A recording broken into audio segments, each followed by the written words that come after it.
Alors, je voulais dire que ce thème de réflexion, je l'avais proposé en fin janvier 2021, juste après les fêtes de famille et pendant les polémiques insupportables, à mon avis, sur les difficultés des grands-parents qui n'étaient pas encore vaccinés à voir leurs petits-enfants ou les arrière-petits-enfants, et puis aussi sur les tragédies familiales liées aux interdits d'accompagner leurs morts, et aussi sur les limitations drastiques de visite dans les EHPAD.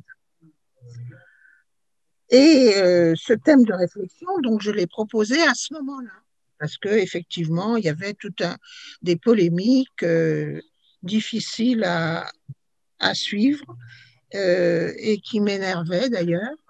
Ah tiens, vous m'entendez? Oui, oui, continue, Edith. Parce que là, je ne suis plus. Ah bon. Si, si, si. Et qui m'énervait. Et ce thème de réflexion, eh bien, il est toujours actuel, puisque lundi 22 mars, lundi dernier, eh bien, le slogan gouvernemental, c'est « Dedans les miens, dehors en citoyen ». Alors, dedans les miens, c'est qui les miens? Je sais pas. Donc, c'est le problème, effectivement, de savoir ce que c'est qu'une famille euh, et de savoir si famille je vous hais, famille je vous aime. Ma première question, c'est donc qu'est-ce qu'une famille? Selon l'étymologie, la famille romaine du latin, c'est l'ensemble des famuli, c'est-à-dire des serviteurs ou esclaves attachés à la maison du maître, autrement dit les co-résidents d'une maison. Avec les études anthropologiques de Lévi-Strauss, etc., l'idée de famille implique, outre l'idée de co-résidence, l'idée de parenté. Co-résidence et parenté. Parenté, c'est-à-dire succession d'individus ayant une origine commune ou des caractères communs. Du coup, ma deuxième question, c'est comment savoir quels sont mes caractères communs avec une famille disparue, par exemple exterminée, pour moi, avec une famille exilée, pour d'autres, avec une famille dispersée, involontairement ou volontairement. Est-ce que les recherches généalogiques vont combler le désir de famille? D'où ma troisième question, y a-t-il un désir de famille? Un désir, je dis bien, non pas un besoin, parce que tous les psychologues et psychanalystes et ethnologues, etc., nous apprennent, nous ont appris, et puis on le sait par expérience, que l'enfant humain a naturellement besoin d'une famille pour devenir un être social. Rappelez-vous, si vous l'avez vu, le film de Truffaut sur l'enfant sauvage, à partir des études faites par le docteur Jean Itard au XVIIIe siècle sur Victor de l'Aveyron, qui était un enfant trouvé dans la forêt, seul, muet, et se comportant comme un loup, puisqu'il avait vécu avec les loups. Et la famille était le moyen de socialisation, donc de socialisation humaine de l'enfant. On apprend à l'enfant à marcher, on apprend à l'enfant à parler, bref, on lui apprend à être humain. D'où ma troisième question, que je répète, s'il y a un désir de famille, je ne dis pas un besoin, un désir de famille au-delà du besoin. C'est pourquoi. Pourquoi ce désir de famille? En vue de quoi? Enfant, j'ai lu, ou plutôt ma mère m'a fait lire, Sans famille, de Hector Malot. Rémi, un enfant abandonné, vendu par ses parents adoptifs, un saltimbanque, parcourt les routes de France et puis les routes d'Angleterre à la recherche d'une famille qu'il trouve, puis une autre qu'il retrouve aussi, et puis une autre qu'il perd, et puis finalement, après toute une série de malheurs, de tristesse, de désir de famille, est finalement satisfait. Et Hector Malot écrit un deuxième ouvrage, En famille, où il souligne le fait que ce qu'il a déjà écrit pour le petit Rémi, qui avait été vendu par des parents adoptifs et qui avait ce désir de famille qu'il a retrouvé, eh bien, ce désir de famille existe chez tous. Et il raconte l'histoire d'une orpheline, Perrine, qui veut absolument retrouver son grand-père, bien qu'elle sache que ce grand-père est un salaud, un industriel qui exploite les ouvriers et qui, par ailleurs, abuse des femmes. Mais la petite fille, orpheline, a ce désir de famille, comme tout enfant, selon Hector Malot. Donc, j'ai lu cela, gamine, ou on m'a fait lire cela, pour exciter mon désir de famille. J'ai lu aussi, on m'a fait lire aussi, Gita, la petite bohémienne. C'est l'histoire d'une petite fille de 10 ans qui, voyant passer la roulotte des bohémiens, c'était en 1943, avec leurs animaux,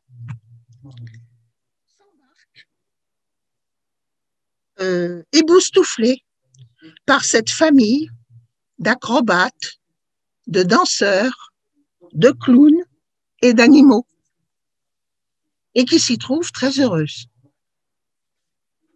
Et puis j'ai aussi pleuré, bien sûr, petite et adolescente, sur Cosette, dans Les Misérables. Cosette, c'est le nom devenu synonyme d'un enfant maltraité et qui rêve d'une famille autre que celle des Thénardier. Autrement dit, quand il y a désir de famille, de quelle famille y a-t-il désir? C'est là qu'est le problème. Y a-t-il une famille idéale? D'où ma quatrième question. Famille, je vous hais, dit Gide dans Les nourritures terrestres. Famille, je vous aime, c'est le titre d'un livre de Luc Ferry, philosophe, ancien ministre de l'Éducation nationale, qui a écrit Politique et vie privée à l'époque de la mondialisation. Marie-Noël, qui est là, Marie-Noël Douin, qui est là, voilà, en recevant le sujet de réflexion pour aujourd'hui,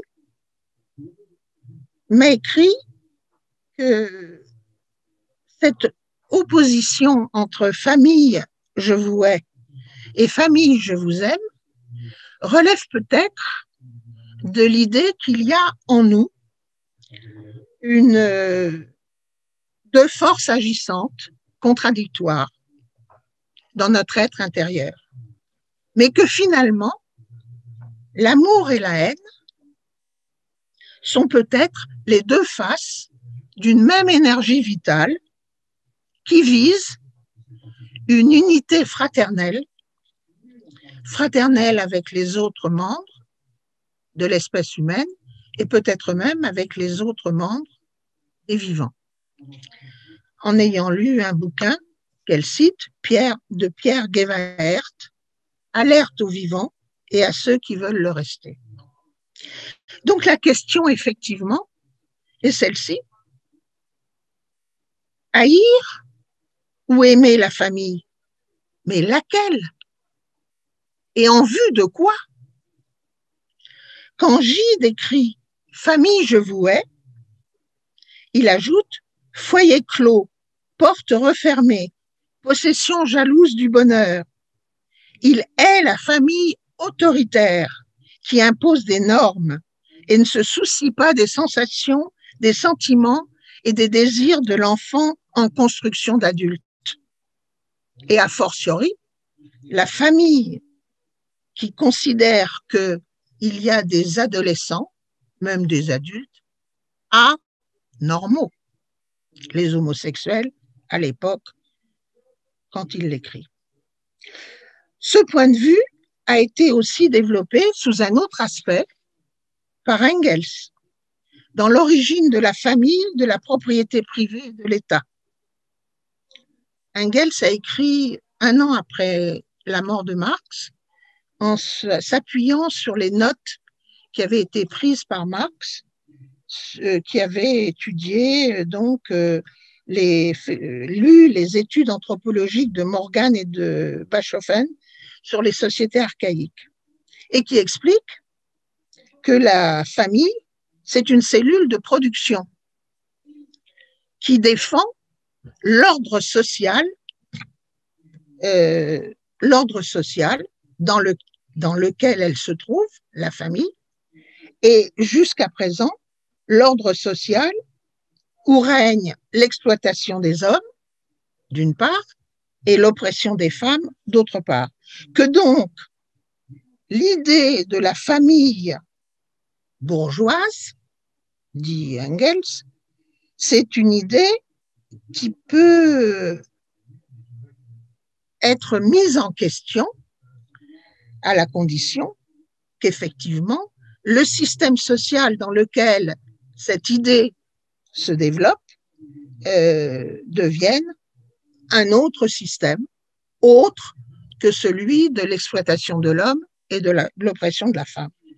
Dans les années 68, le mouvement anti-psychiatrique, Ronald Lang, Esterson, etc., souligne combien la famille normative contribue à fabriquer les maladies mentales. Je ne sais pas, vous vous souvenez peut-être, on est vieux, du film Family Life de Ken Loach. Et puis, la révolte dite anti-autoritaire de 68, pour reprendre le mot de Luc Ferry, c'est une révolte générationnelle contre les carcans familiaux autant que contre les carcans scolaires. Et aussi, dit Marcel Gauchet, contre les inégalités sociales familiales. Donc, Luc Ferry considère qu'il y a eu 3 mutations qui ont conduit à la famille contemporaine. Le mariage d'amour s'est substitué au mariage de raison, et maintenant, donc, le nombre de divorces augmente. L'amour parental a de plus en plus d'importance, et il fait référence, par exemple, à Montaigne, qui ne savait pas le nombre d'enfants morts à l'hospice, ou à Rousseau, qui laissait ses enfants. C'était la tradition. L'amour parental n'avait pas l'importance qu'il a aujourd'hui. Et enfin, la sphère privée est de plus en plus importante. Ce qui compte, c'est la quête du bonheur, de l'épanouissement personnel, et la famille n'a plus la mission de socialisation qu'elle avait dans l'époque ancienne et l'époque moderne. Et donc, on donne à l'école ce rôle et cette fonction de socialisation qui était la fonction fondamentale de la famille jusque-là. et aujourd'hui les débats sur les jeunes qui se tuent les uns les autres à 13-14 ans, sur les jeunes qui ne respectent plus l'autorité ni parentale ni de l'école, eh bien, vont dans ce sens. Hein. Les débats consistent à dire « Ah, mais c'est l'école qui a raté sa mission ». Et donc, Luc Ferry considère que, en effet, la famille aujourd'hui prend une forme tout à fait importante, tout à fait différente. On dit plus mari et épouse, ça tend à disparaître. On dit compagnon-compagne. Les enfants appellent père et mère, père 1, parent 1, parent 2. La séparation n'exclut pas la recherche de refaire un couple, c'est-à-dire de réavoir un développement personnel. Et puis enfin, la loi sur le mariage homosexuel et les perspectives d'adoption pour les femmes célibataires et pour les couples homo et lesbiens, tout cela modifie complètement la famille. Mais, dit Luc Ferry, on constate que toutes ces transformations qui vont dans le sens du fait que la famille est considérée comme le lieu d'un développement personnel et d'un épanouissement personnel avant d'être un moyen de socialisation, ce qu'elle était jusque-là, eh bien, finalement, on constate que cela entraîne des difficultés et c'est la raison pour laquelle Luc Ferry dit « Famille, je vous aime ». Avec toutes ces transformations, il faut vouloir que la famille reste le moyen de socialisation de l'enfant. D'où ma dernière et 5e question. Y a-t-il du sens à vouloir une famille de bien commun? Quand j'étais adolescente, j'ai lu les mémoires d'une jeune fille rangée de Simone de Beauvoir. Et j'ai été stimulée à devenir une femme indépendante, émancipée. Et je me disais qu'il ne fallait pas devenir comme le petit chose de Alphonse Daudet, celui dont les profs ne se remémorent jamais de son nom. Non, il fallait affirmer son nom de famille. Et en même temps, réfléchir aux moyens de gagner sa vie, d'être indépendant et autonome avec ce nom. Et puis, j'étais aussi admirative, quand j'étais adolescente, de Joséphine Baker pour sa détermination dans ses combats de résistance, de lutte contre le racisme, etc. Mais aussi, par rapport à notre sujet, pour sa décision concrète d'acheter un château en Dordogne où elle a adopté 12 enfants qu'elle a appelés sa famille arc-en-ciel. Autrement dit, une famille du bien commun. L'expression est de saint Thomas, le bien commun. Dieu, dit saint Thomas, est le bien commun de l'univers. C'est Kant qui reprend cette idée. Le bien commun, c'est ce qui est bon pour tous, c'est ce qui est universel. C'est aussi ce qu'ont tenté les pionniers du kibbutz en Palestine, se rattachant à Martin Buber, de mettre en place une famille du bien commun, une communauté collectiviste. C'est aussi ce que Rabelais propose dans l'abbaye de Thélème. Alors, toutes ces familles du bien commun, ces familles arc-en-ciel, bien sûr, elles entraînent toute une série de problèmes. Et par exemple, les problèmes liés à la communauté du kibbutz ont été largement développés. Néanmoins, développés par des psychiatres, par des psychologues, par des sociologues, etc., etc. Mais néanmoins, ça reste un idéal à vouloir, du moins pour moi, dans la société d'aujourd'hui, Et c'est peut-être ce que j'ai retenu aussi du film que j'ai vu il y a 2 jours, ou non, la veille, sur la commune. Les derniers mots de Victorine Brochet du film La commune d'avril 2021, c'est ceci: cette histoire, le désir et la volonté de mettre en place une commune, une famille du bien commun. Je te la confie, c'est la tienne, protège-la et transmets-la. C'est peut-être ce que j'essaye de réaliser au niveau local. L'idée d'un communisme local, l'idée d'une commune locale, l'idée d'une commune ou d'une famille du bien commun. Voilà comment je vois les choses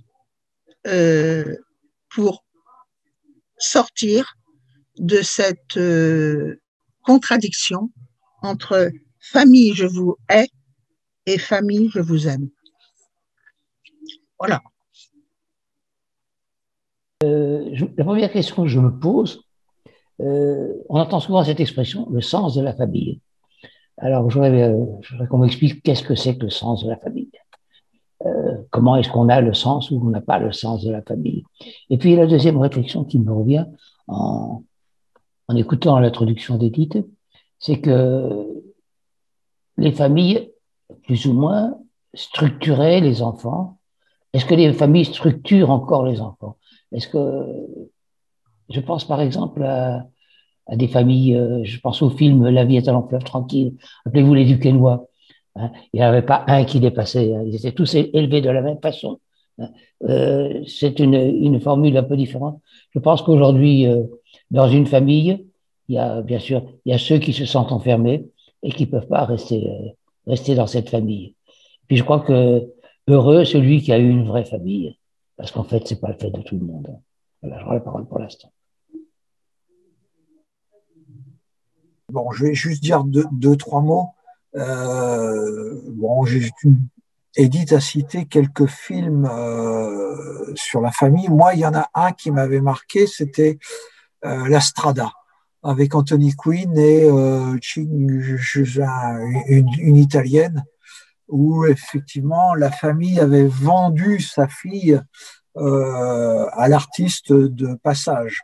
Mais où toi tu disais que la bohémienne se trouvait bien dans la famille d'acrobates, etc., qu'elle avait accompagné. Là, c'était pas le cas de cette jeune femme avec Anthony Quinn. Les familles, bon, je pense que chaque civilisation a sa propre idée de la famille. Je vois par exemple en Afrique, dans un village, un enfant naît d'un couple, je sais pas, c'est pas forcément marié, mais c'est toute la famille qui s'en occupe. Dès qu'il peut marcher, il marche dans le village et c'est la tante, l'oncle, les frères, les sœurs qui s'en occupent et donc c'est vraiment la famille élargie. Alors, bon, quand tu dis qu'est-ce qu'on a besoin d'une famille, en fait, les enfants ont simplement besoin d'amour dans leur famille. À partir du moment où ils ont l'amour dans leur famille, ils ne cherchent pas forcément à s'éloigner de leur famille, Bon, c'est vrai que s'ils sont battus ou maltraités, ça, les familles, c'est fait d'êtres humains et les êtres humains sont faillibles tous, plus ou moins. Bon, bah, et puis, qu'est-ce que ça veut dire? Bon, je vais prendre deux exemples de Camus, dont la maman était femme de ménage. Femme de ménage, ça l'a pas empêché de lui de devenir un grand écrivain, philosophe. De même, Michel Onfray, qui, pareil, sa mère était femme de ménage également, je crois, son père ouvrier agricole, et donc il a pu pas s'extraire parce que ces gens-là n'ont pas rejeté leur famille en fait. Ils ont gardé un lien et ils ont essayé de soutenir leurs parents, mais ils sont sortis du milieu familial et ils ont vécu dans un autre monde, qui était inaccessible à leurs parents. Euh, Qu'est-ce que je peux dire de plus? C'est tout pour l'instant. Peut-être que quelqu'un peut rebondir. Alors, Béatrice. Alors, attends. Qu'est-ce que je fais? Ah oui, j'aurais peut-être pas dû. Mais bon, pas grave. Voilà, vous m'entendez? Oui, on vous entend, Béatrice. Ok. Oui, mais je rebondis totalement sur ce qu'a dit Christian, parce que le thème qu'Edith a proposé, j'avais voté pour ce thème d'ailleurs, mais la phrase même, je la trouve très psychanalytique finalement. Famille, je vous aime, famille, je vous hais. Et c'est vraiment à l'image de la civilisation occidentale. C'est exactement ce qu'a dit Christian. La notion de famille en Afrique, je suis pas sûre qu'elle existe même. C'est plus la notion de clan avec les voisins, les oncles. Rien que le mot, par exemple, le mot oncle. Tu vois, j'ai pensé à une expérience. Bon, en France, l'oncle, c'est le frère de la mère ou du père. Eh bien, moi, j'ai des amis allemands qui appelaient mon père leur oncle. Tout simplement, l'oncle, ça peut être l'ami, ça peut être un ami très cher, tu vois. Donc, la famille, oui, c'est quelque chose d'assez... C'est un peu abstrait finalement, selon le pays ou la la société dans laquelle on se trouve. Est-ce que l'on n'a pas... Alors, je repense à ce qu'a dit, enfin, c'est vraiment une réflexion comme ça, toute personnelle, mais ce qu'a dit Edith sur mai 68, sur les années 60, sur la naissance du féminisme et sur ces femmes qui ont considéré que la famille était un lieu d'aliénation. Bon. Mais est-ce qu'ils n'ont pas cherché, ces jeunes, je pense notamment aux communautés hippies, autre chose, hein, c'est-à-dire une famille, la famille élargie de la communauté, finalement. Voilà, ce sont des petites réflexions comme ça, jetées. Voilà. C'est ce que j'avais noté. Effectivement, j'étais partie aussi des nourritures terrestres de Gide, où en France, en Occident, bon, la famille est un lieu d'enfermement. Encore plus maintenant, je pense, avec les couples monoparentaux. Je pense que ça devient très compliqué. Voilà ce que je voulais vous dire. Merci.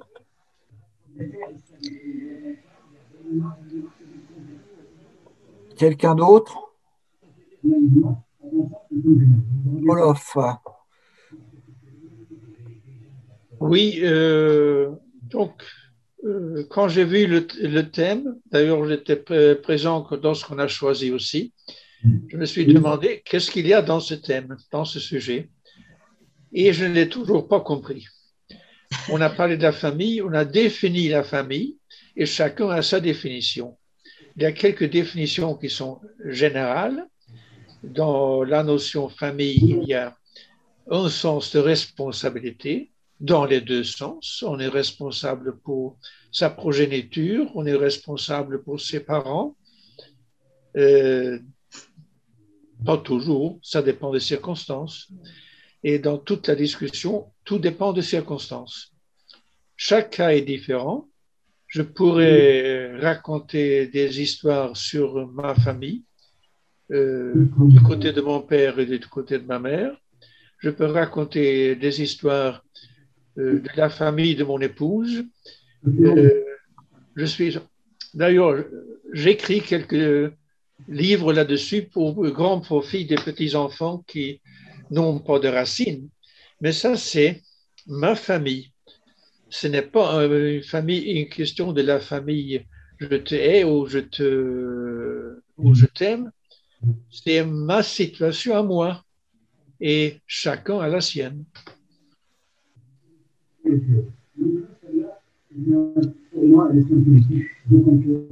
Qui parle dans le fond, là? C'est qui qu'on entend dans le fond? Oui, bien. Je voulais quand même dire que, bien sûr, s'il y a un problème philosophique, c'est le problème du sens qu'on donne à la famille. Alors que chacun donne un sens différent, certes, mais il y a que recouvre l'idée de famille. D'abord, au cours de l'histoire, alors comme il a été dit que effectivement l'histoire occidentale ne donne pas le même sens au terme famille que l'histoire non occidentale, et encore c'est à nuancer sans doute. Voilà. Les études ethnologiques sur les sociétés dites primitives et sur les revendications familiales aujourd'hui, par exemple, chez les colonisés ou chez les racisés ou chez les peuples indiens.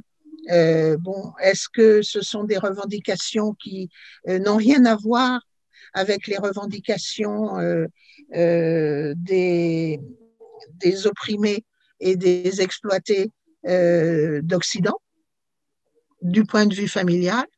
C'est une question. C'est une question. Le débat est aujourd'hui réel. Donc, la question philosophique, enfin, je me défends, hein, je soutiens qu'il y a là un problème philosophique. Effectivement, qui défend cette idée que la famille est, normative et donc aliénante, et qui défend cette idée que la famille est absolument nécessaire, quelles que soient ses formes, et y compris avec ses formes contemporaines extrêmement dissolues, hein, dissolues. Est-ce que la famille est absolument nécessaire? Mais quel est le type de famille que vous voulez? Quel est le type de famille que chacun veut ou dont il a le désir, et pas seulement le désir, mais le projet? Enfin, voilà. Je veux dire que au-delà des impressions que l'on peut avoir sur sa propre famille, et chacun, effectivement, et comme tu le dis, Olof, écrire pour ses petits-enfants sur ce qu'a été la famille pour le père ou le grand-père que tu es,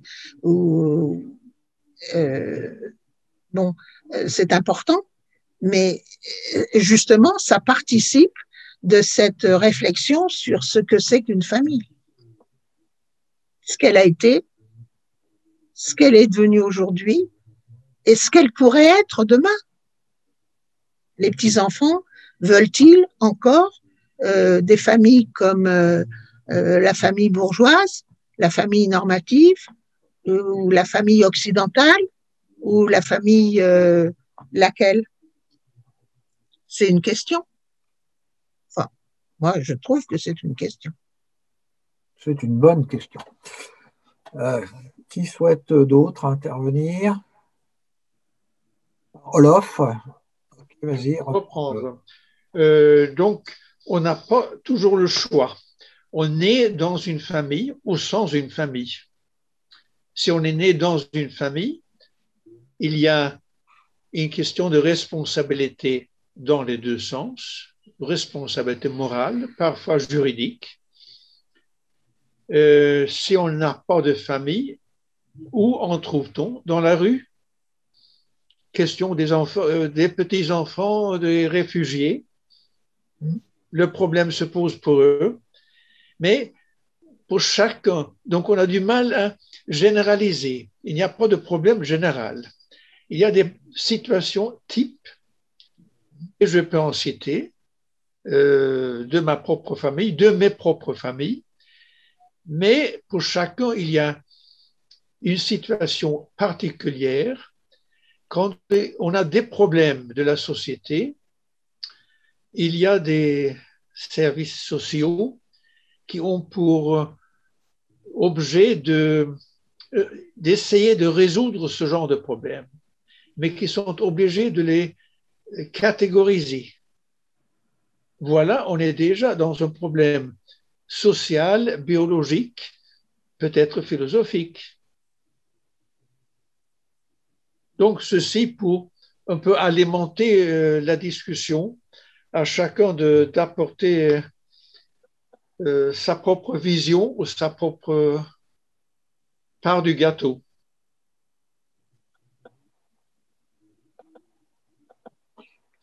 Quelqu'un d'autre?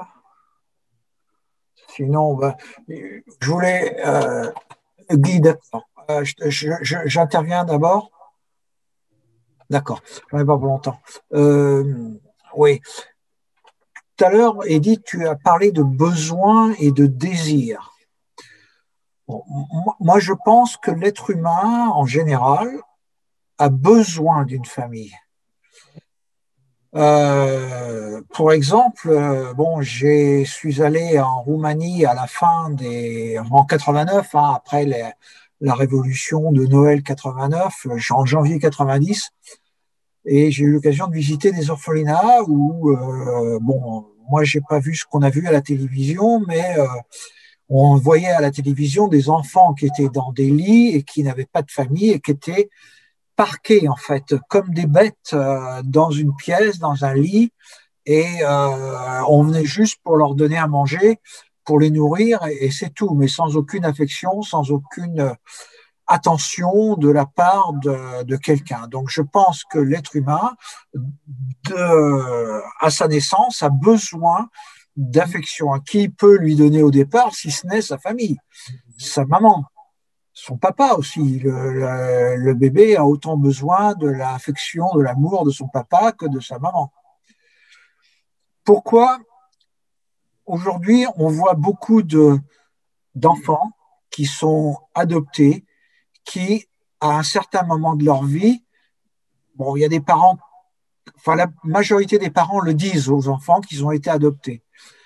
Alors, il se passe souvent des périodes où, bon, ils réfléchissent, ils font pas attention, ça leur passe dessus, mais il arrive à un moment de leur vie où ils veulent connaître leur famille, ils veulent connaître leurs origines. Donc là, est-ce que c'est un besoin ou un désir? Moi, je pense que c'est un besoin plus qu'un désir.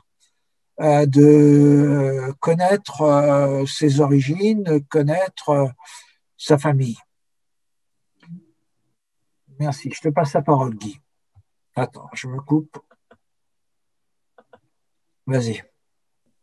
Oui, effectivement, il y a plein de films qui traitent de ce sujet. Je pense au film Lion, film indien, peut-être que vous avez vu. Et puis aussi un autre film que vous avez sûrement vu aussi, c'est Va, vie et deviens. Ce film magnifique. Je vois qu'il y a des personnes qui l'ont vu aussi. Je reviens sur ce thème, c'est un petit peu, pour moi, difficile. euh, je dirais que déjà, je pense à la chanson, on ne choisit pas sa famille. Et quand on arrive dans une famille, on peut pas être, hein, on peut pas être comme les deux doigts de la main avec tous les membres de la famille. Il y a quelquefois des situations difficiles et il faut arriver à faire avec tout ça. Ça me paraît bien bizarre. Et on a souvent magnifié un petit peu les familles du siècle passé. Moi, je suis d'origine rurale. Je me souviens de familles où, où on était dans les exploitations familiales, et où c'était plus souvent l'exploitation de la famille. C'était le père, le grand-père qui avait la terre, et tout le monde travaillait. Et quand il arrivait une belle-fille ou un gendre, hein, eh bien, c'était une pièce rapportée à l'époque. Hein, et franchement, c'était pas franchement un modèle.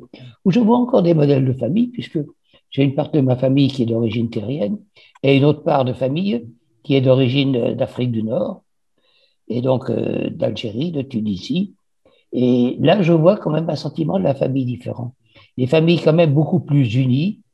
Par contre, là, c'est toujours un petit peu la même chose.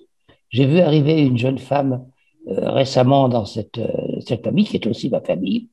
Et comme elle arrive en France et elle est récemment arrivée, elle arrive dans un clan. Dans les familles, c'est toujours très difficile à intégrer les autres personnes. Et moi, j'ai le sens de la famille en ce sens, peut-être plus le sens de la personne. C'est de, parce que ce sont souvent dans les familles méditerranéennes les garçons qui parlent le plus et à qui on s'intéresse le plus. Et je fais toujours très attention de m'occuper de chacune des femmes, des épouses, pour aller parler avec elles, leur demander, leur parler de leur travail, leur parler de leur vie, leur donner un petit peu d'attention pour éviter de casser le clan de ces familles méditerranéennes. Et puis, je reviens sur autre chose. Bon, quelquefois, on a des familles où on se sent pas bien. Et comme on disait, on ne choisit pas sa famille. Il y a une autre famille qu'on se choisit. C'est quelquefois des amis très proches, hein, pour qui ça va au-delà de l'amitié, hein, où on crée de la fiction. C'est la famille qu'on s'est choisie. C'est encore une autre chanson.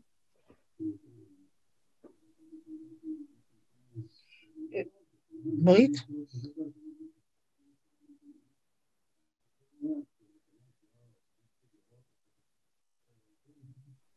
Pour rebondir à ce que mentionnait Guy Louis, les clans. Personnellement, je hais les clans. Et oui, je ne pourrais pas supporter. Je ne pourrais pas supporter. Vous avez entendu ou pas ce que j'ai dit jusqu'à présent? Non, pas fort. Bon, j'ai dit que je hais les clans et que je ne pourrais pas les supporter.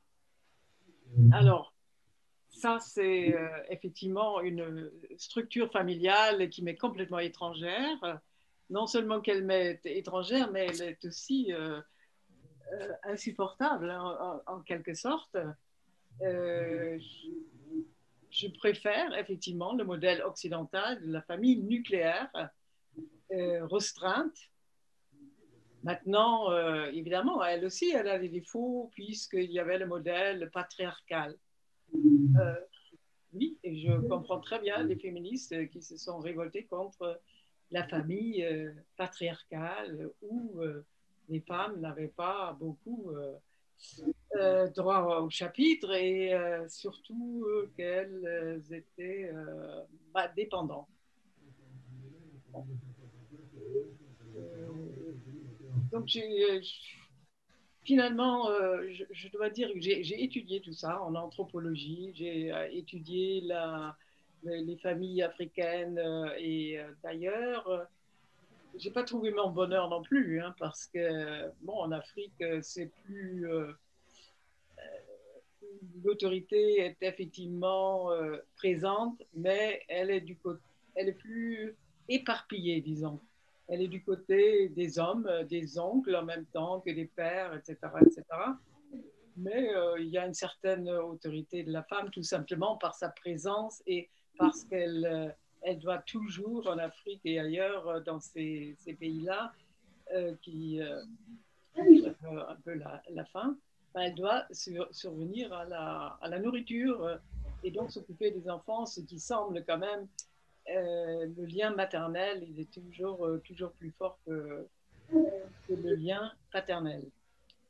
Et je pense aussi à la famille bourgeoise que Edith, elle était pourtant large dans son éventail et des familles, n'a pas mentionné, elle a juste le mentionné, mais moi je pense à cette, c'est encore une structure que je n'avais pas connue, moi, de la part de mes origines, la famille bourgeoise à la française, dans des milieux très huppés, disons, et on a vu l'exemple dernièrement avec le cas de la fille de Kouchner qui a révélé justement l'inceste par rapport à son frère et qui l'a révélé.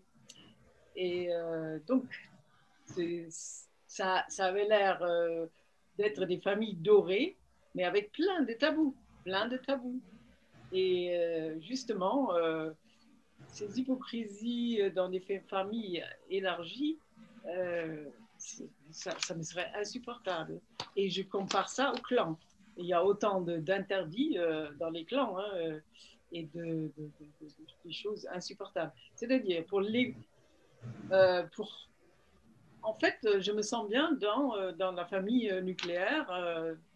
Plus c'est petit, plus c'est étroit, mieux ça va, parce qu'on peut choisir et on peut répartir les rôles un peu à sa guise, hein, et on peut les ajuster. Avec une personne, ça peut aller.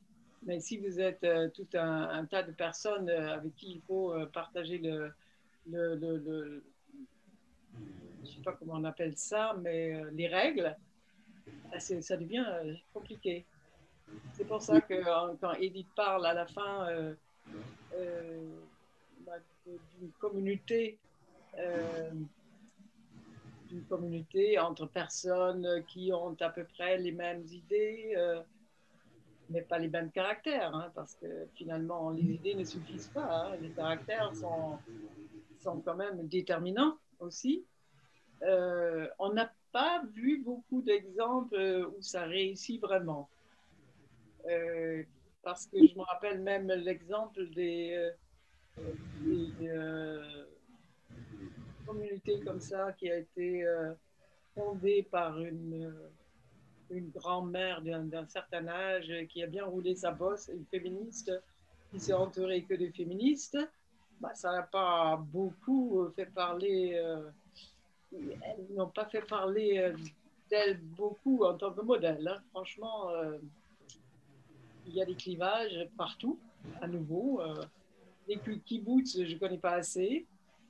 Bon, tout ça est quand même problématique. Alors, ce avec quoi je suis d'accord, c'est qu'on a quand même besoin d'une famille, c'est-à-dire, sinon, il n'y aurait pas cette recherche acharnée d'où on vient. Hein, d'où on vient. On veut savoir absolument d'où on vient pour ceux qui sont, par exemple, parce que c'est très répandu à l'heure actuelle, les familles monoparentales, et le plus souvent avec les mères, avec leurs enfants ou leurs enfants. C'est vraiment un besoin, et bon, Freud est passé par là, hein, et il peut expliquer mieux que moi d'où vient ce besoin absolument primordial de connaître ses origines et d'établir un lien avec le père ou la mère. Voilà pour moi, c'est un peu personnel, mais je n'aime pas trop ce sujet parce que franchement, je trouve que c'est moins philosophique que personnel, donc c'est plus psychologique. Je ne sais pas. Voilà.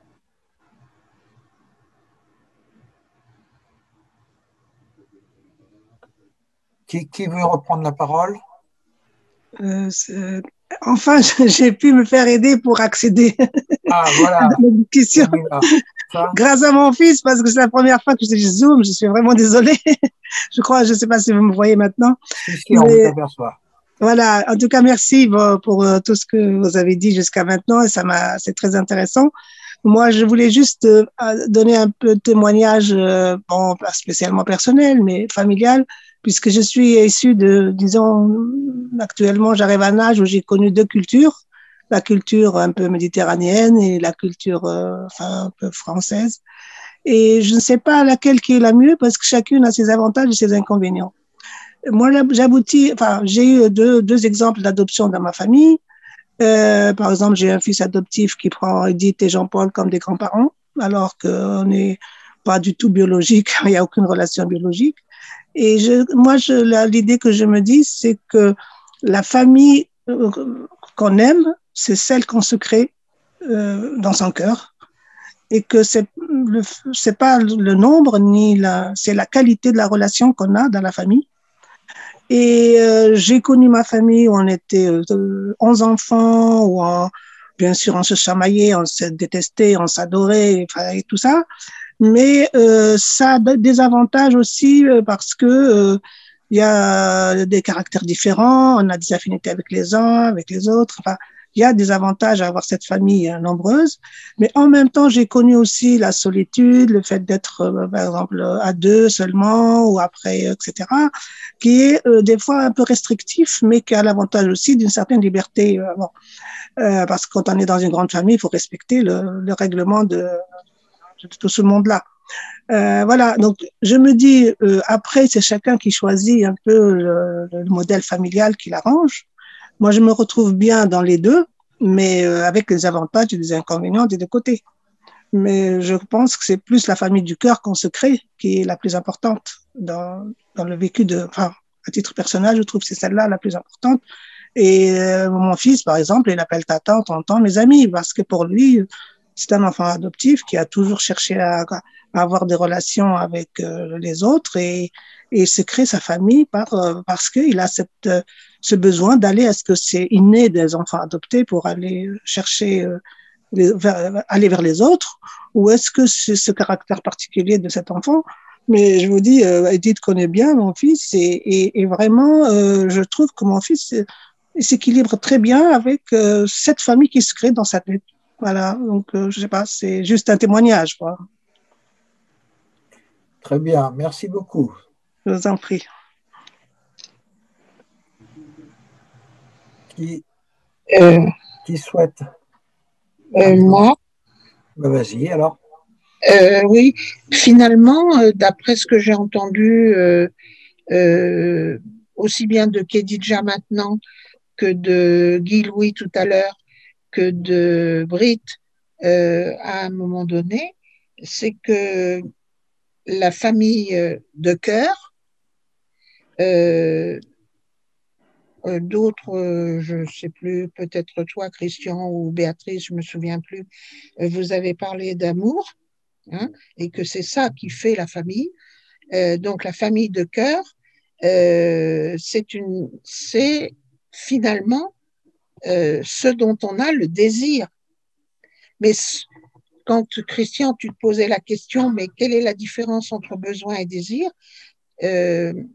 Effectivement, on a besoin d'une famille pour devenir un être humain, hein, pour apprendre à être humain, à marcher, à parler, etc. Sinon, si on vit avec les loups, on devient loup, et si on vit... bon, bref, ça a été démontré, étudié, etc. On a besoin d'une famille, mais si on ne ce besoin ne couvre pas le désir de famille, que l'on veuille connaître ses origines, que l'on veuille savoir qui a et pourquoi il y a eu adoption, que l'on veuille connaître l'histoire des grands-parents ou l'histoire des parents, que l'on fasse comme Camille Kouchner, tout un livre pour mettre en évidence le fait que c'est une famille dans laquelle, qui avec toutes les apparences de la bonne et de la belle famille, finalement a été une famille traumatisante, et pas seulement traumatisante, mais désespérante. Bon, cela veut dire que au-delà du besoin de famille pour être humain, eh bien, il y a le désir d'un autre type de famille, d'une famille idéale. Et c'est en ce sens que d'une famille idéale. Alors c'est la famille des amis, la famille amicale. C'est moi par exemple, je peux dire cela pour donner un exemple concret, mais de cette idée. Hein, je n'ai pas eu de famille biologique, sauf mes parents, mais ni tante ni oncle, etc. Ils ont tous été exterminés. Bon, et j'ai qu'une cousine là, mais qui était loin, loin, loin à Grenoble. Bon, et donc j'ai eu le désir d'une famille, et ça a été la famille des enfants, des amis de mes parents, ce que j'ai appelé d'ailleurs ma famille d'enfance. Ma famille d'enfance qui n'était pas la famille biologique, qui n'était pas la famille réelle, mais qui était la famille construite par mes parents et en laquelle j'ai trouvé effectivement satisfaction de mon désir. J'avais pas seulement besoin d'apprendre à parler, à marcher, etc., à devenir un être humain, mais j'avais besoin aussi d'une relation de chaleur, d'amour, de cœur, avec une autre famille que la famille qui sert à exister.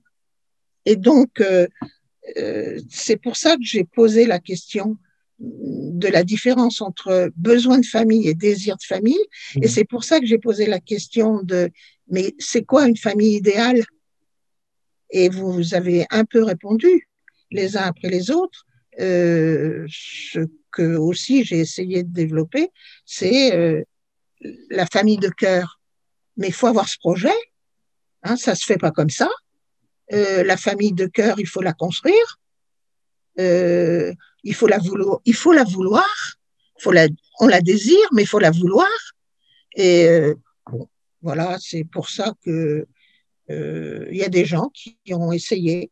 Il y a des gens anarchistes, libertaires, tout ce qu'on voudra, communistes, etc., qui essayent de construire des familles de cœur, familles d'amis, famille de partage, famille du bien commun. Et moi, malgré mes 78 ans, je continue à vouloir, peut-être pour mes enfants, parce que j'ai essayé de leur transmettre, mais peut-être et mes petits-enfants, qu'il faut vouloir effectivement une famille de partage, de bien commun, et pas seulement une famille donc une famille de cœur, mais de cœur précisant, hein, une famille d'amour, donc de partage, de bien commun, et pas seulement une famille d'origine. Voilà. Je voulais dire ça. Olof, j'ai vu que tu avais rallumé ton micro. Oui, j'avais agité ma main, oui. Je l'avais levé. J'ai parlé tout à l'heure des écrits qu'on peut faire pour la famille, pour garder le contact. Évidemment, il faut communiquer son écrit avec non seulement la famille, mais également avec d'autres pour que ce qu'on écrit soit un peu connu. Il faut essayer de faire quelque chose de lisible et de littéraire. Maintenant, je vais aller plus loin parce que la technologie actuelle nous permet de garder le contact avec un peu de bonne volonté avec de la famille aux quatre coins du monde. En WhatsApp, j'ai parlé un peu du WhatsApp aujourd'hui avec mon épouse qui est en EHPAD, notre fille et un cousin en Finlande. Donc, on peut combiner ceci. Il y a des moyens qui sont excellents pour maintenir les contacts. Et ceci est surtout valable et on peut imposer par la situation actuelle de confinement. Merci. Qui d'autre? Bah, si vous voulez, je vais. C'est Marie-Noël. Bah oui, je voulais. Ah, bah, faut lever la main, faut faire un signe. Je sais pas comment on peut faire. C'est bon, c'est bon. Vas-y. Oui, je voulais prolonger un peu ce que. Mais par contre, il faut que tu parles plus près de ton micro. Est-ce que ça va? Est-ce que on m'entend? C'est un peu juste, mais en parlant un petit peu plus fort, on arrivera.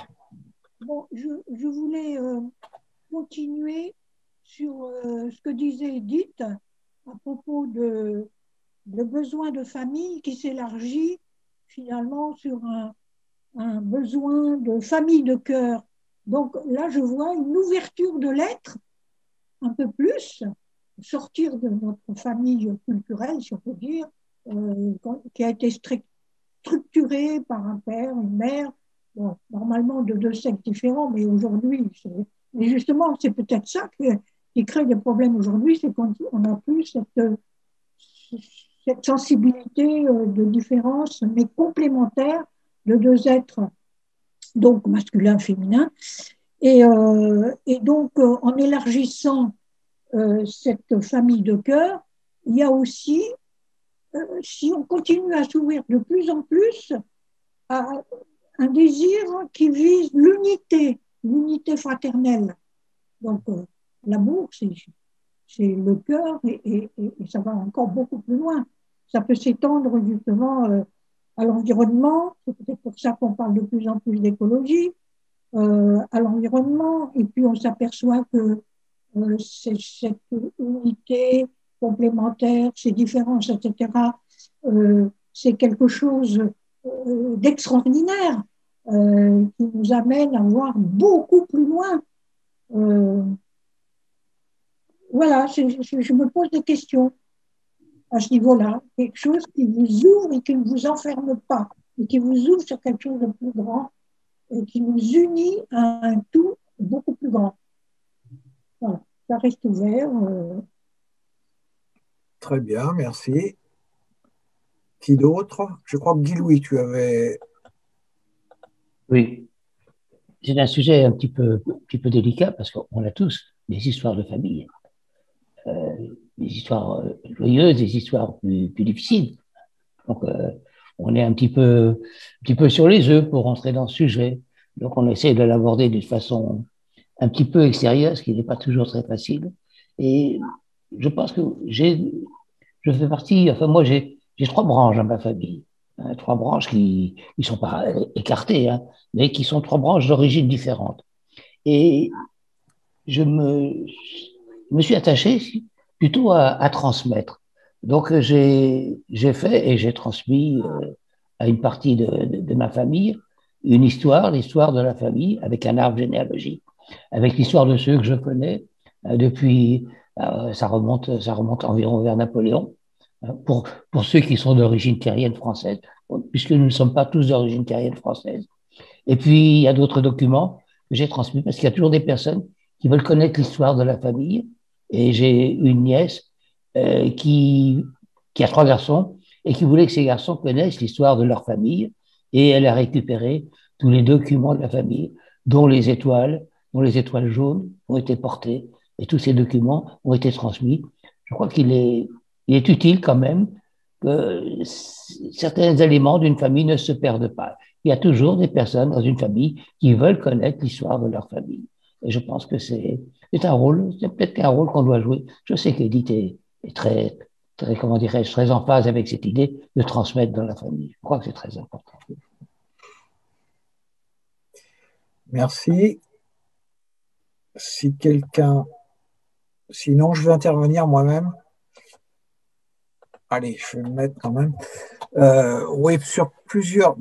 oui, la transmission, c'est ce qu'il y a de plus important. Enfin, plus important.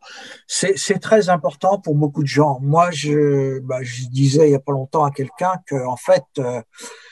mon père est mort et je regrette de ne pas lui avoir posé plus de questions.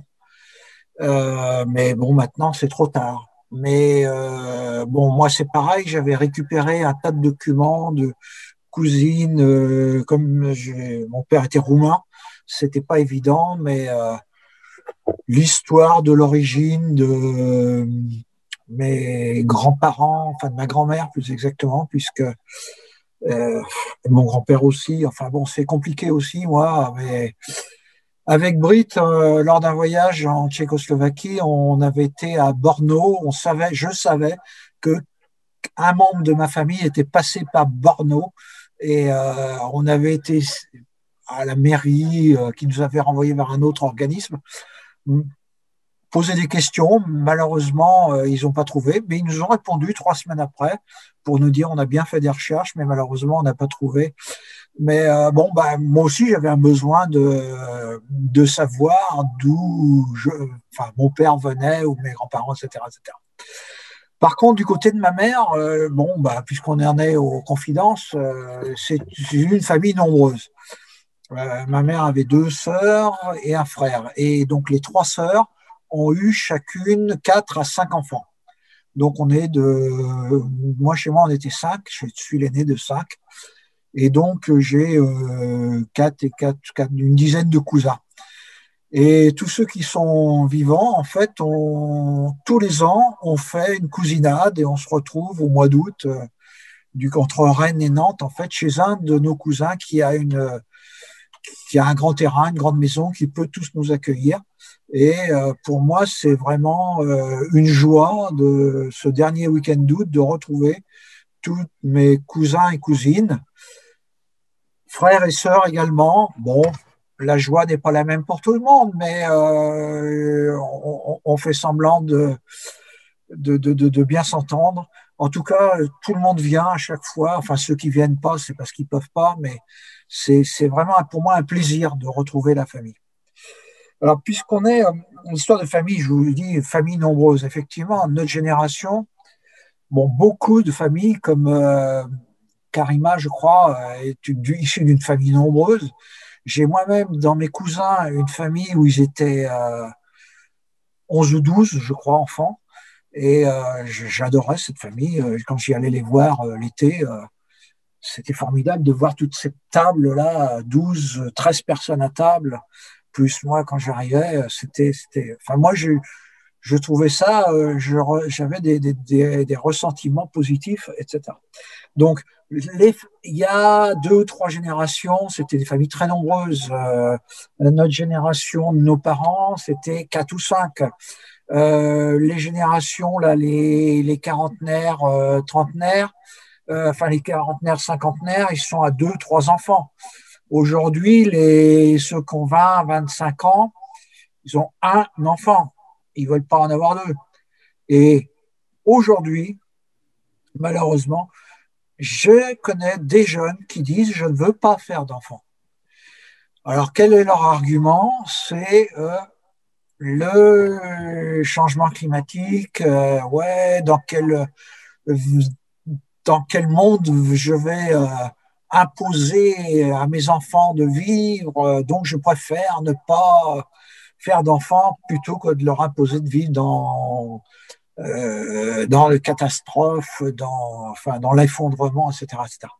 Bon, moi je trouve que c'est pas responsable en fait. C'est un peu, c'est une excuse quoi. C'est-à-dire qu'on est rentré dans une ère assez, disons, égocentrique. Et puis, on veut plus s'emmerder. C'est vrai que les enfants, c'est chiant hein, parfois. Ils nous empêchent de dormir. Le boulot, pendant le confinement, il fallait être à la maison avec les enfants. C'était emmerdant. Je pouvais pas faire ce que je voulais, etc., etc. Donc, c'est un peu dommage, c'est un peu triste tout ça, mais alors quand il y en a qui disent qu'on va être 9 millions ou 12 dans 10 ou 20 ans, moi j'en doute un petit peu. Mais bon, et je trouve ça dommage, hein, parce que pour moi la famille c'est quelque chose. On a parlé d'esprit de famille, de sens de famille, de réunion de famille et de secret de famille. Oui, on en a parlé aussi. Dans ma famille, il y avait un secret de famille. On ne sait pas.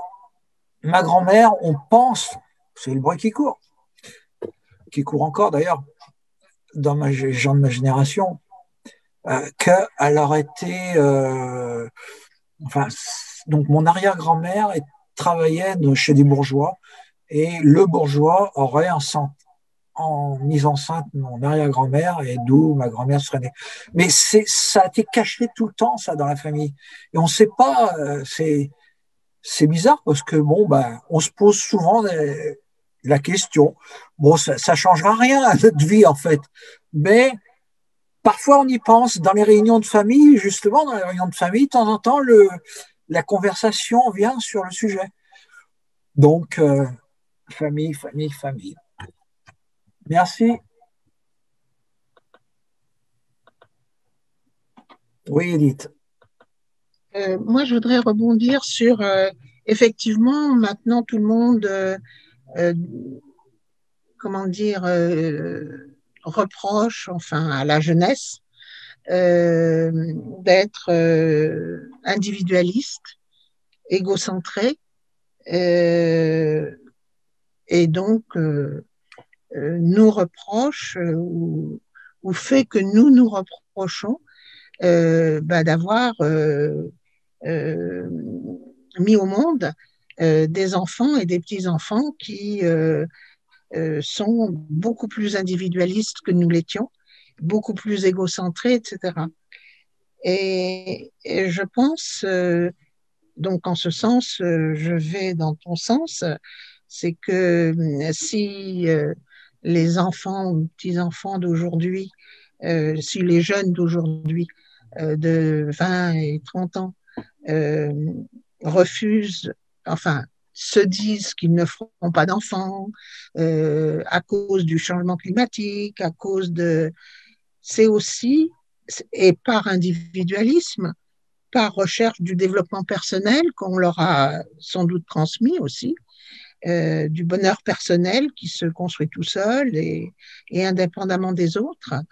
C'est aussi peut-être parce que, eh bien, nous, notre génération, a connu l'échec des projets collectifs, des projets collectifs de famille du bien commun, des projets collectifs de famille d'amour, de famille de cœur, comme vous l'avez dit, de famille amicale, de famille de communauté.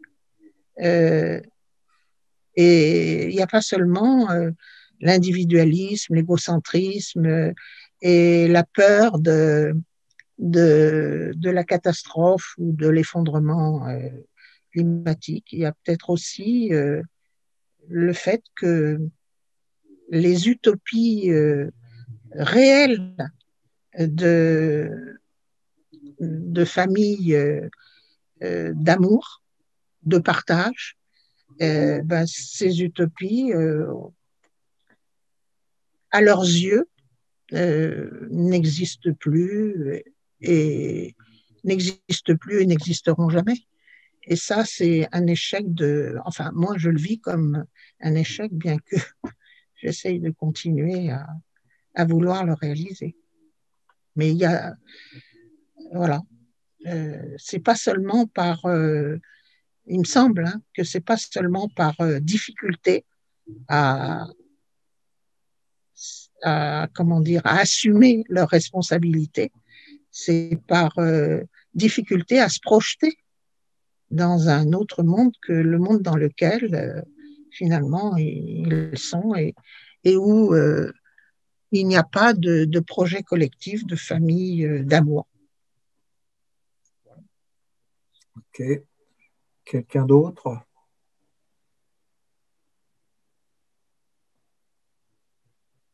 Vas-y, Marie-Noël. Ah, faut que tu rallumes. Attends, bouge pas, je te rallume ton micro si tu n'y arrives pas. Maminou. Voilà, réactivation du micro.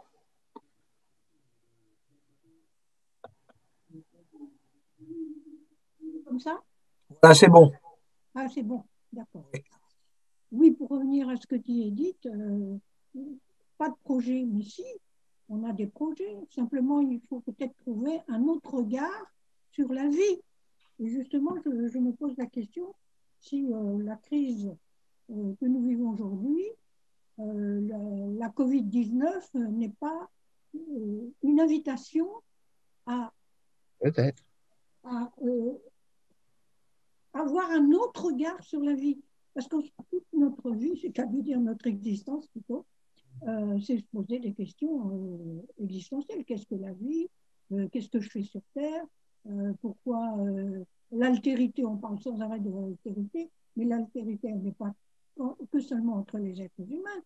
Elle est aussi surtout tout ce qui existe. Le minéral, les plantes, l'animal, enfin, etc. Ça va. C'est toute la planète qui est touchée. Donc, notre façon de la percevoir et d'en prendre soin fait partie d'une famille de cœur. Et on essaie de se regrouper pour créer cette force qui nous permet d'être, d'agir avec les autres. C'est vrai.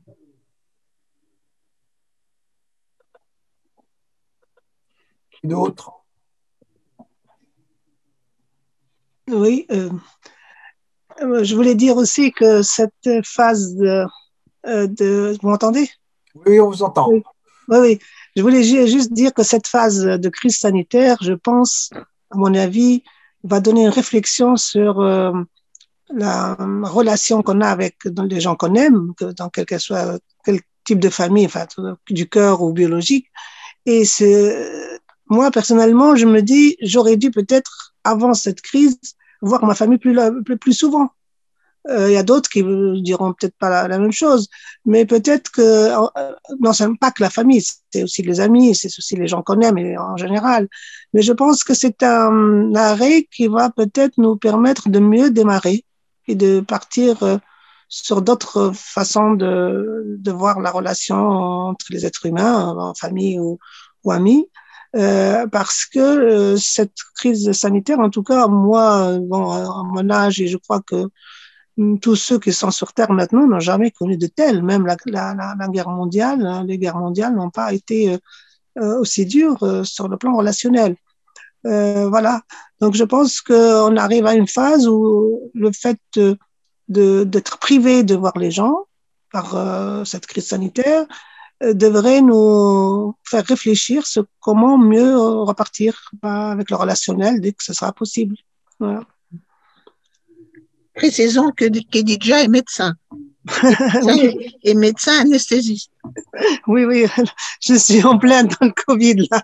Oui, et donc je vois les choses quand même, malheureusement, je vois les choses un peu dures donc les extrêmes, mais bon, moi c'est peut-être ça qui me fait réfléchir, sans me dire tant qu'on peut, il faut essayer de vivre au maximum avec les gens qu'on aime et se rapprocher des gens qu'on aime et leur faire plaisir et se faire plaisir, etc. Parce que malheureusement, j'ai entre mes mains encore des gens qui sont très très mal et ça, je peux en témoigner parce que ça nous déchire tous, même si j'ai 40 ans de réanimation derrière moi, on a beaucoup de mal à accepter cette situation de gens qui sont en très grande forme et qui du jour au lendemain se retrouvent dans cet état très grave. Et là, je n'arrête pas de témoigner, et tous mes collègues témoignent, que c'est une crise vraiment difficile à vivre pour tout le monde. Et on espère qu'elle passe au plus vite et qu'on se retrouve avec autre chose et profiter de la vie au maximum avec les gens qu'on aime. Merci. Compris. Effectivement, d'autres témoignages. Guy. Vas-y, oui. Guy. On t'écoute. Par contre, il faut que tu rallumes ton micro. D'accord. En prolongement de ce qui vient d'être dit, on a deux situations différentes. On rencontre deux situations différentes. Ceux qui sont éloignés de leur famille leur manque, on ne peut pas se voir, on ne peut pas se réunir, on prend des précautions, donc on n'a pas vu les petits-enfants ou on a des personnes qui n'ont pas vu leurs petits-enfants depuis 1 an. Et donc il y a quand même un grand manque, autant des enfants que des parents ou des grands-parents. Et puis il y a ceux qui sont confinés dans un petit appartement avec une famille où ils sont trop nombreux.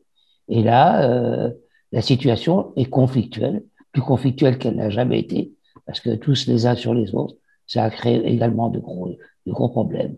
Donc on a eu ces deux situations avec le Covid et qui ne sont pas terminées encore. Non, je suis bien d'accord. Ouais, effectivement, il faut savoir, c'est que les psychologues, psychiatres, etc., sont débordés actuellement. Débordés.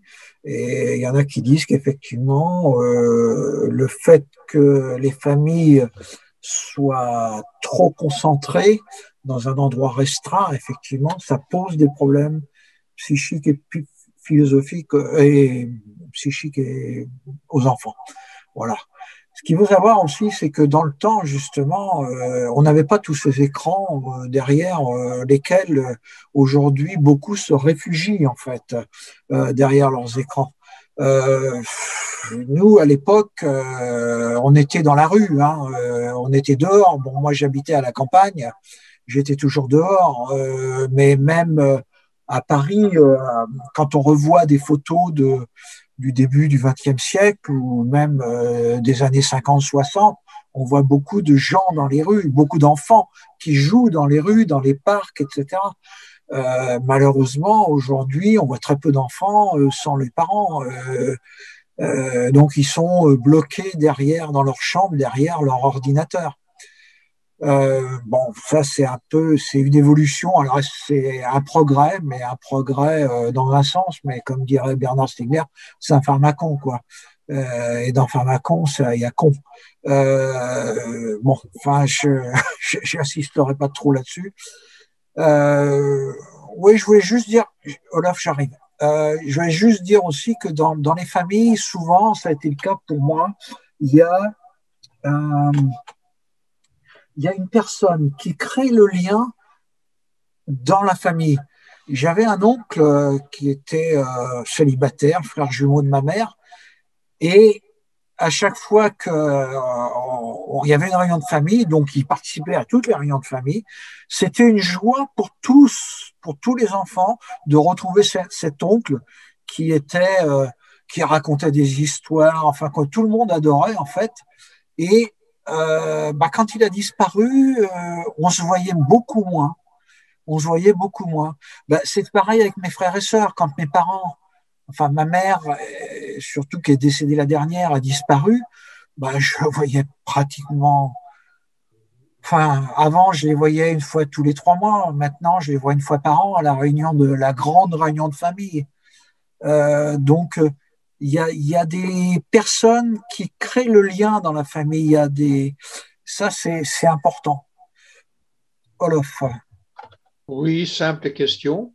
Est-ce qu'on peut choisir sa famille dans les cafés philo virtuels?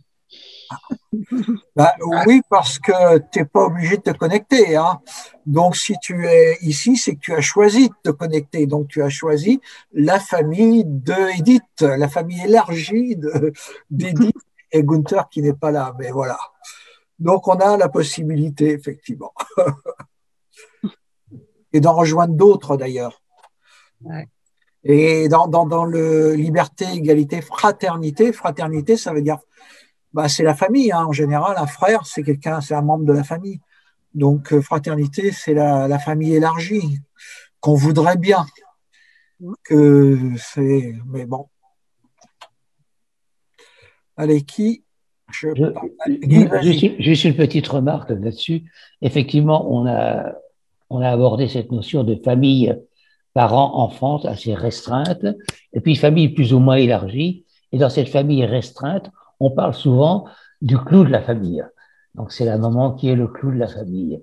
Mais dans les familles plus élargies, il y a quelquefois, effectivement, une personne qui est la personne qui, quelquefois, va temporiser, et quelquefois la personne qui rassemble, qui fait ce travail de réunion de la famille. Donc, c'est un autre clou de la famille, en fait, parce que il faut, pour que ce soit soudé, il faut mettre un clou quelque part.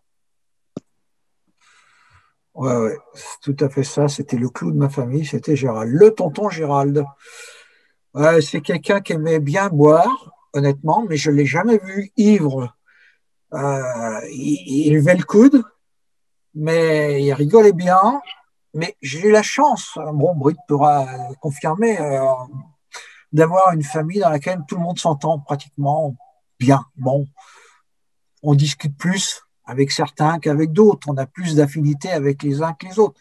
Mais je veux dire, on n'a aucun rejet de quelque membre que ce soit. Donc, je pense que c'est une chance. Ah, Britt va me contredire. Tu peux rajouter. Je veux parler d'autre chose. Je veux parler de liens lointains et aux quatre coins du monde, comme dit Olof. Moi, je trouve ça très bien. Quand les familles sont au loin et qu'on se retrouve, d'autant mieux quand on se voit. Mais le lien, il n'est pas estampé, justement, grâce à toutes ces nouvelles techniques, il n'est pas estompé. Il peut même se solidifier par cette distance, parce que je trouve qu'on communique autrement par écrit ou même à distance, en général, que quand on est les uns sur les autres, justement. Hein, quand il n'y a pas assez d'espace et quand on se perd, surtout quand il y a cet espace du quotidien qui est d'abord restreint, et puis il y a aussi toutes ces petites préoccupations, chacun les siens pour la journée. Je trouve que la communication est totalement différente parce qu'on perd le sens de l'essentiel et on se perd dans les détails et chacun veut justement faire ce qu'il a à faire et puis l'autre devient plutôt une gêne. C'est-à-dire que la communication à distance, on retrouve toujours l'essentiel et on peut, quand on le fait par écrit, ce que j'aime,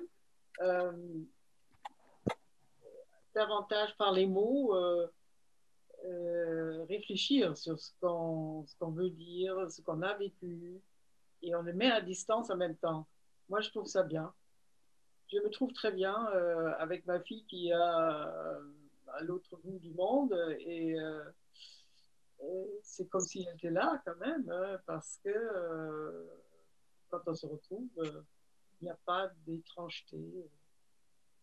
Tout va bien. Finalement, moi, je trouve que ce lien-là peut rapprocher en quelque sorte. Et pareil avec ma sœur, qui est aussi au loin, je lui téléphone tous les jours. Voilà, mais c'est d'autres horizons et ça enrichit. Ça enrichit. Oui, Edith. Oui, mais pour rebondir sur ce qu'a dit Olof et ce que vient de redire Britt, c'est finalement Khadija qui nous disait que la situation du Covid, de pandémie, eh bien, justement, elle nous amène à, enfin, elle peut nous entraîner à inventer de nouveaux types de relations. Effectivement, et à user autrement des écrans et de l'écriture, du téléphone, du WhatsApp. Et c'est ce qu'on fait aujourd'hui. Mais ce qu'on peut faire quand même, justement, pour mieux vivre ou faire exister plutôt les relations à l'autre, puisque finalement, c'est la relation à l'autre qui est interrogée dans la question de savoir ce que c'est une famille pour nous. Et donc, voilà, bon, comment trouver le moyen de construire une famille qui n'est pas forcément la famille biologique, qui est la famille du partage avec l'autre, de la relation avec l'autre, qui soit une autre relation que simplement la relation traditionnelle ou déjà vécue. Eh bien, je trouve que en ce sens, bon, ben, on a de la chance, d'une certaine façon. On a de la chance. Moi, j'estime que j'ai de la chance d'avoir connu 68, où effectivement, il y avait toute une série de débats sur un autre possible, une autre société possible, d'autres types de relations avec les gens, d'autres projets possibles sur les relations avec les gens. Bon. Et puis là, 2021, c'est autre chose. Ça n'a rien à voir avec 68. Mais, et puis dans 68, il y a eu plein de contradictions, etc., etc. Mais là, 2021, eh bien, j'ai la chance de vivre ça, 50 ans après, effectivement, d'être contrainte, enfin, de pouvoir m'obliger à réfléchir sur ma relation, non seulement avec celui avec lequel je vis, mais avec ceux qui sont morts, avec ceux qui vont mourir, avec les amis, avec la famille à construire demain. Et je trouve que j'ai de la chance, finalement. Je trouve que finalement, j'ai oui, de la chance d'avoir vécu à 50 ans de distance deux situations qui m'obligent à réfléchir sur quelle relation je peux avoir avec l'autre qui ne soit pas la relation imposée, ni même proposée par certains. Voilà. Très bien. Je voulais rebondir sur ce qu'a dit Edith parce que je trouve que les relations choisies, effectivement, sont très importantes. Et c'est quelque chose qui... C'est la question de liberté, hein, liberté de choisir, hein, qu'on a aujourd'hui et communiquer comment, etc. Hein, ouais. Bon, c'est juste à ajouter. Je voulais dire bravo hein, pour cette façon positive de voir, même portant de Covid, tu n'as pas l'air de souffrir, moi non plus. Pour l'instant. On peut faire peut faire autrement. Déjà, trouver des relations autrement, mais pourquoi pas, hein, je trouve que ça enrichit aussi. Ouais. Béatrice, allumez votre micro. Oui, moi, pardon. Je suis très sensible à ce que vient de dire Edith, parce qu'on a souvent entendu cette phrase pendant la pandémie, un retour à l'essentiel. Et c'est vraiment ce que je ressens dans mes relations amicales ou de copinage j'ai fait un peu le tri. J'ai fait un peu le tri entre ceux qui, bon, ne m'appellent jamais. Bon, c'est toujours un peu dans le même sens. Comme si à l'autre bout de Paris, il y avait des gens totalement anesthésiés pour lesquels vous n'existez plus.